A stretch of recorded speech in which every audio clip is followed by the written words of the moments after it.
Democracy in Nepal. Nepal में राजतंत्र और democracy. The Hindu Nepal was a Hindu kingdom in the past and then a constitutional monarch in the modern period. For many years, throughout this period, political parties and the common people of Nepal have wanted to more open and responsibility system of government, but the king, with the help of the army, returned full control over the government and restricted the expansion of democracy in Nepal.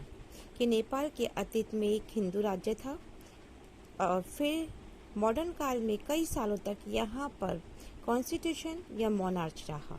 तो constitution monarch के दौर पर नेपाल की political पार्टियां और आम जनता ज़्यादातर खुले और रिस्पॉन्सिबिलिटीज रूल्स की आवाज़ उठाते थे, लेकिन किंग ने सेना की सहायता से शासन पर पूरा कंट्रोल कर लिया और नेपाल में डेमोक्रेसी की राह में रेस्ट्रिक्शंस लगा दी। The king accepted the demand for a new democracy constitution in 1990 in the wake of a strong pre-democracy movement. However, the dramatic government had a short and troubled career during the 1990s. The Maoists of Nepal were successfully in expanding their influence in many parts of Nepal. They believed in armed insurrections against the monarch and the ruling elite. This led to a violent conflict between the Maoist and guerrilla and the armed force of the king. For some time, there was a triangular conflict among the monarch force, the Democratic and the Maoist. In 2002, the king obliged the parliament and dismissed the government, thus ending even the limitation democracy that exists in Nepal. अप्रैल एक मजबूत democracy supporter moment की चपेट में आकर king ने 1990 में एक democracy constitution की मांग को मान ली और नेपाल में डेमोक्रेसी गवर्नमेंट का कार्यकाल बहुत ही छोटा और प्रॉब्लम से भरा हुआ था। 1990 के दशक में नेपाल में माओवादी या मोइस्ट नेपाल में अनेक हिस्सों में अपना इफेक्ट जमाने में कामयाब हुए।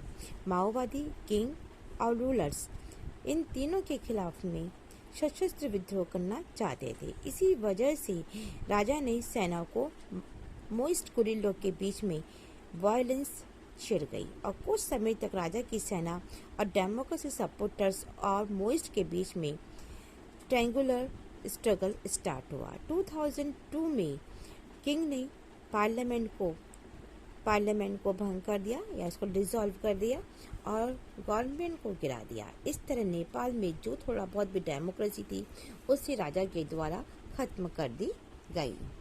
The king accepted the demand for a new democracy constitution in 1990 in the frame of a strong pre-democracy movement.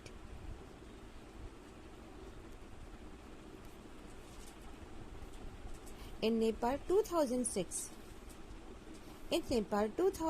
there was a massive and countrywide pro-democracy protest. The struggle pre-democracy force achieved their first major victory when the king was forced to restore the House of Representatives that had been dissolved in April 2002, and largely non-violent movement was led by the seven-party alliance SPA, the Maoist and Social Achieve.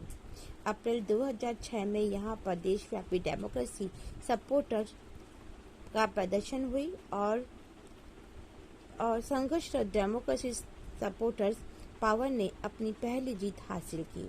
इस प्रकार राजा ज्ञानेंद्र ने बाध्य होकर के parliament को बहाल किया और इसे अप्रैल 2002 में भंग कर दिया गया।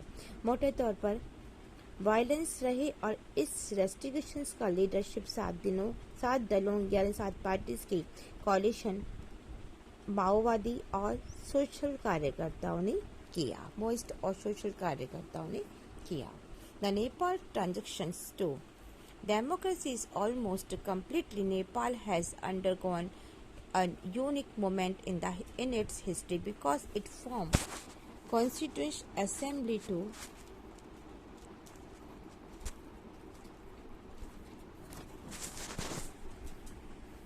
Assembly to draft the constitution for Nepal. Some sections in Nepal thought that the nominal monarch was necessary for Nepal to retain its link with the past. The Maoist group agreed to suppress army struggle.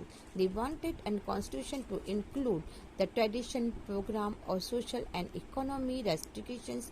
All the party in the SPA did not agree with this program. The Maoist and some other political groups were also deeply suspicious of the Indian government and its role in the future of Nepal. In 2008, Nepal became a democratic republic after obliged the monarch. In 2050, it adopted new constitutions.